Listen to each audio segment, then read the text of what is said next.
The impossible challenge. The Grand Assembly Hall of Nexus Station gleamed like a jewel set against the backdrop of stars. Commander Elena Reyes stood at the viewport of the Earth diplomatic vessel Horizon, taking in the massive rotating structure that served as the political center of the known galaxy.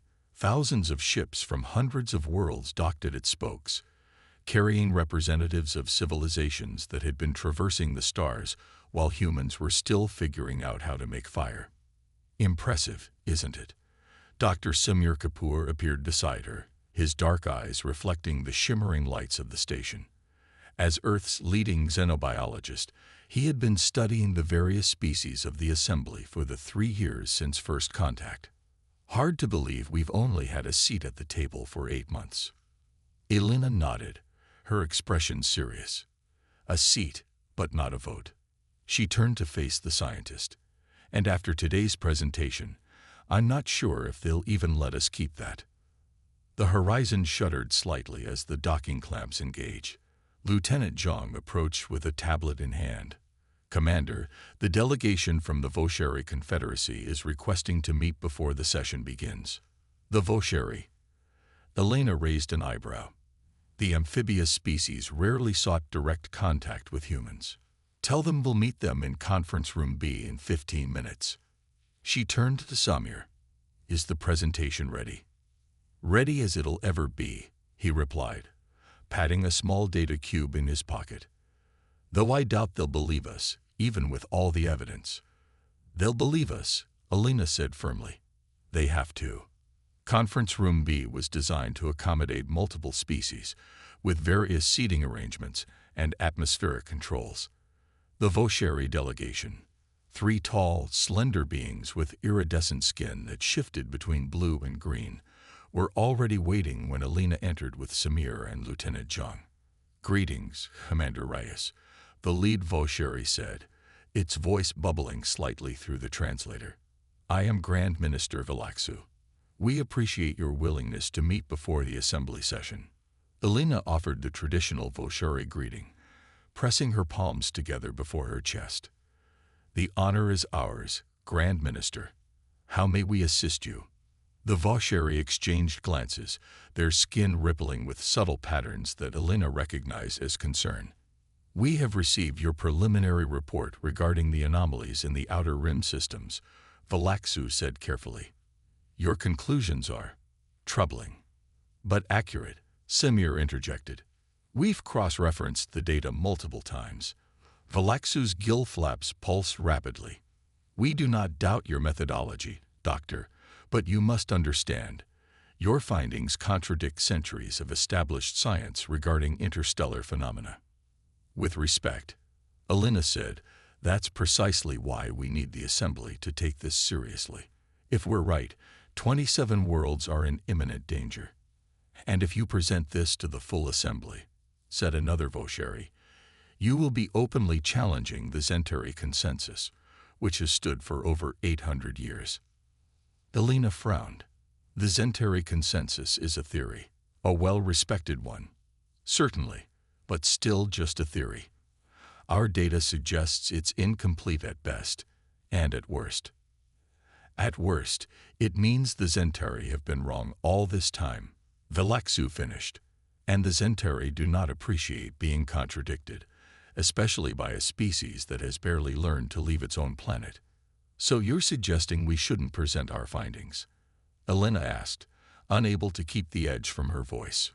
We are suggesting, Vilaxu said delicately, that you consider the political ramifications. The High Council is dominated by the Zentari and their allies. If you challenge their scientific authority so directly, they may use it as justification to further restrict human participation in galactic affairs. Lieutenant Zhang leaned forward. Even if we're right, even if lives are at stake. The third Vosheri, who had remained silent until now, spoke in a deeper tone. The Assembly has precedents for dealing with inconvenient truths, especially when they come from lesser species. Elena felt a chill run down her spine. What kind of precedents? Discreditation, isolation. In some cases, entire scientific delegations have been sent home, and their findings purged from the collective archives. The Voshary's skin darkened to a deep blue. "We tell you this not to discourage you, but to prepare you. We appreciate the warning," Elena said, standing straighter. "But we can't keep silent. Not with so much at risk." Valaxu nodded, its elongated head bobbing gracefully. "We expected as much. That is why we came to offer our support, limited though it must be. The Voshari will not openly contradict the Zentari, but neither will we join in condemning you." "That's something, I suppose," Samir muttered. "It is more than most would offer," Valaxu said. "And there is one more thing. This data cube contains additional information that may support your findings, readings from our long-range observation posts near the affected systems." Elena accepted the small crystalline object with surprise.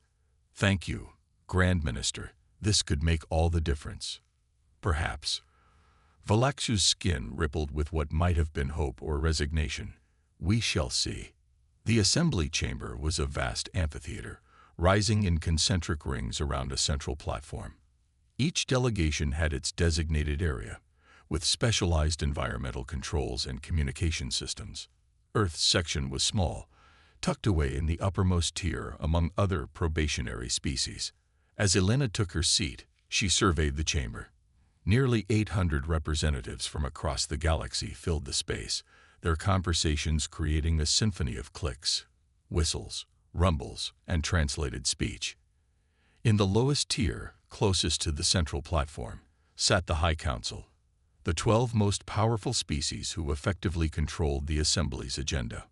Among them, the Zentari were immediately recognizable. Massive arthropoid beings with armored carapaces in shades of crimson and gold. Their compound eyes gleamed as they conversed with the serpentine Nixthal and the energy-based Luminar, whose containment suits glowed with shifting patterns of light. "Quite the crowd today," Semir observed, setting up their presentation equipment. "Word must have gotten out about our findings." "That's not necessarily in our favor," Elena replied quietly. "The more public this becomes, the more the Zentari will feel they need to make an example of us." A resonant tone echoed through the chamber, signaling the start of the session. The Chancellor of the Assembly, a towering crystalline entity named Vorex, moved to the central platform. "This gathering of the Grand Assembly is now in session," Vorex announced, its voice reverberating through the translation systems. "We begin with the matter brought forward by the Earth delegation regarding anomalous energy signatures in the Outer Rim systems." A subtle murmur rippled through the assembly. Elena stood, feeling the weight of thousands of alien eyes upon her. "The Earth delegation is recognized," Vorex stated. Elena moved down the stairs toward the presentation area, Samir following with their equipment. As they reached the central platform, she could feel the dismissive energy from the High Council members. The lead Zentari representative, Supreme Theorist Krazak, watched with mandibles twitching in what Elena had learned to recognize as contempt. "Honorable representatives," Elena began, her voice steady despite her racing heart. 3 months ago, our science vessel, Galileo, detected unusual energy fluctuations in the Cygnus sector. Further investigation revealed similar patterns across 27 systems in the Outer Rim. After extensive analysis, we believe these fluctuations indicate the early stages of a phenomenon we call a cascade failure. Samir activated the holographic display, showing a 3-dimensional map of the affected star systems. Points of light pulsed in an irregular but clearly related pattern. "According to our models," Elena continued, "these energy signatures represent stress points in the fabric of spacetime. If left unchecked, they will continue to grow until they trigger a chain reaction that could destabilize entire star systems." The Zentari representative's translator crackled to life. "These claims are absurd," Krazak declared, his mandibles clicking rapidly. "The Earth delegation clearly misunderstands basic stellar dynamics. What they describe is impossible under the Zentari consensus, which has explained cosmic phenomena flawlessly for 8 centuries. "With respect, Supreme Theorist," Elena replied, "we've considered the Zentari consensus in our analysis. However, our data suggests there are factors at work that the consensus does not account for. A wave of shocked whispers spread through the chamber. Challenging the Zentari consensus so directly was unprecedented. Factors. Krazek's voice dripped with disdain. What factors could a species that has had interstellar travel for less than a decade possibly identify that 800 years of Zentari science has missed? Elena nodded to Samir, who inserted the Vosheri data cube into their system. The holographic display shifted, showing more detailed readings. These readings come from multiple sources, including Vosheri observation posts, Elena explained.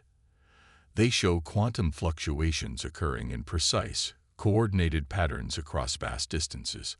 According to all known natural laws, including the Zentari consensus, such coordination should be impossible, yet it's happening. The Luminar representative, a being of pure energy inside a containment suit, moved forward. If what you claim were true, Commander, the implications would be catastrophic. The 27 systems you've identified contain over 18 billion sentient beings across 42 civilizations, which is precisely why immediate action is required. Elena pressed. Our models suggest we have less than 30 days before the cascade becomes irreversible. Krazek's compound eyes flashed. And what action would Earth, with its primitive understanding of cosmic forces, suggest we take? A targeted disruption of the resonance patterns, Samir answered, displaying a series of equations.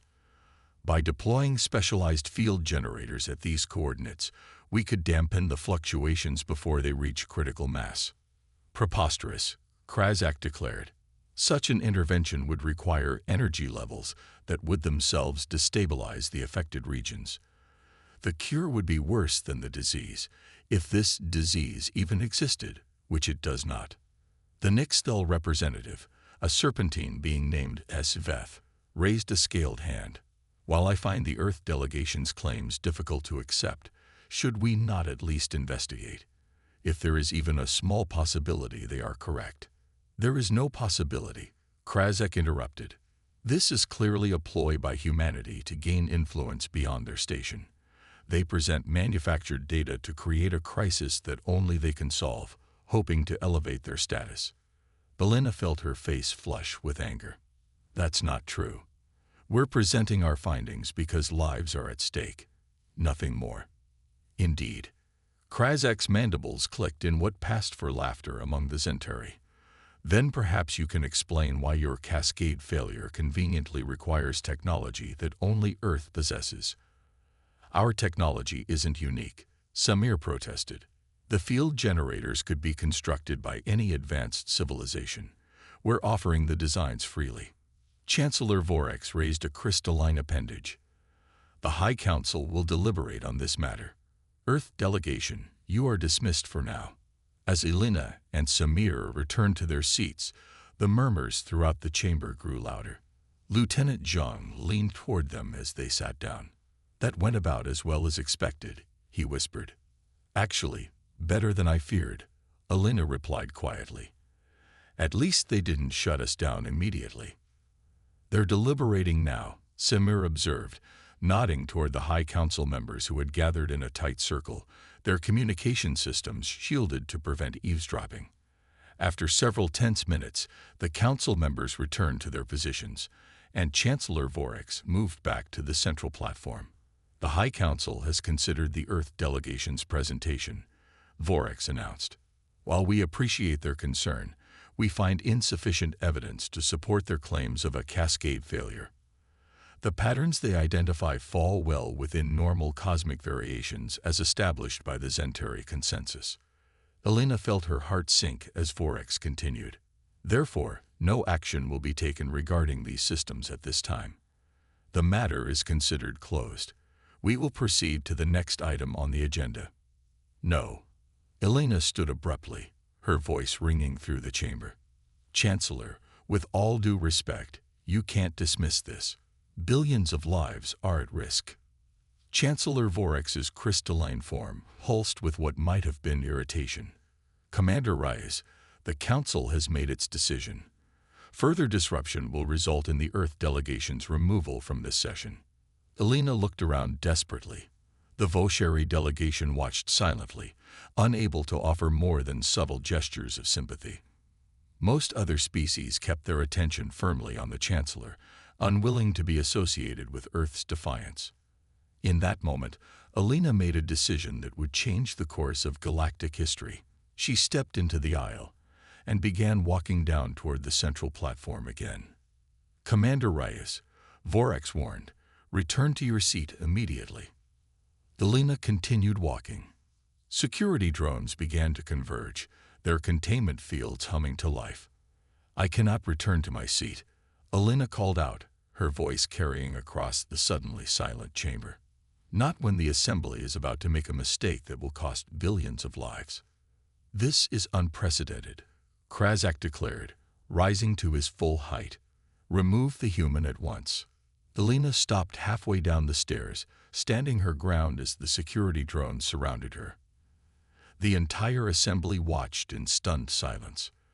"Before you remove me," Elena said, her voice steady despite the danger, "there's something you need to know. Something about the Zentari consensus that even the Zentari don't know."